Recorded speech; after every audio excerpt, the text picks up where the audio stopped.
Good afternoon, D&D, TikTok, and beyond, and welcome to Roll for Sandwich, the series where I let fate decide my lunch. Let's go. Today I'm going to be using these cheese dice that were sent in by a viewer. Thanks. First up, let's roll for bread. 2 freezer ends. Today from the freezer we've pulled some American pumpernickel. We're going to get that toasted up using our toasting cantrip, and then we'll be good to go. Next up, let's roll for Maine. 6 tuna. This is the first time this season that this situation has come up. We're going to be using our second cantrip of the episode, the Midwest Salad cantrip, to add some mayo to our tuna. Cantrips in D&D are not very powerful spells, but they are able to be cast at will, meaning as much as you want. Most of the time, the only limitation is that you can't cast more than one spell in a turn. I consider each phase of the sandwich, bread, main, cheese, etc., as different turns. And so, though I may occasionally use 2 cantrips in the same episode, I cannot use them at the same time. So we've got tuna with mayo, an okay start, though one that can sometimes clash with other ingredients. Next up, let's roll for cheese. 4 Cheddar Blue. This cellar-aged Cheddar Blue is a cheddar that is made in the same fashion that you would make what you typically think of as blue cheese.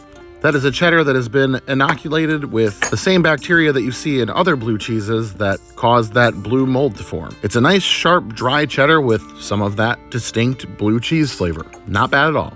Let's roll for Roughage. 5 lettuce and 8 onion. All right, we're gonna add a little romaine lettuce to our sandwich. It'll give us a little extra structure, which is nice with having a loose main like tuna. Got something a little more special today for onions. I've got some pickled onions that are left over from some takeout I had recently. Those will add a little bit of acid, which will be nice. Okay, let's get wild with our wild magic roll. 2 natto. Natto is fermented soybeans from Japan. This will be my first time trying it. I've heard it can be difficult for the American palate. It is typically eaten with a small amount of Japanese mustard and soy sauce, and then mixed until it develops kind of a stringy goo in between all the beans. Then you would probably most often eat it over rice, but today we're gonna put it on a sandwich. I've heard it's supposed to have a pretty strong smell, but it's not really as strong as I expected it to be, though it's been talked up to me. Still, I'm afraid the texture might be too much for me. I guess we'll see. And last but not least, it's the D20 sauce roll. Here we go. 13 Mr. Mustard. Mr. Mustard is a hot Dijon mustard from Ohio.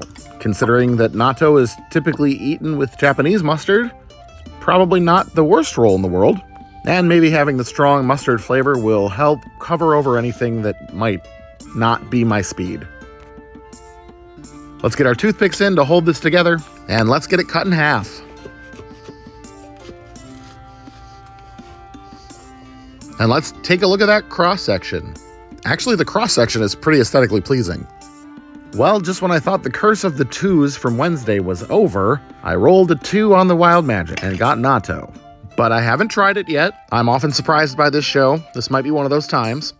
Let's give it a taste. Complete honesty, this one was tough to get through. The texture is the worst part. It's really just sticky, gooey, slimy, and having the natto be on top of tuna salad already, just too much goo.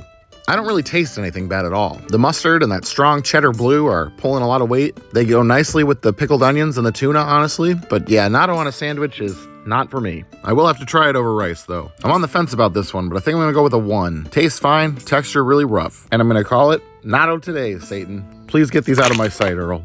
Have a good one.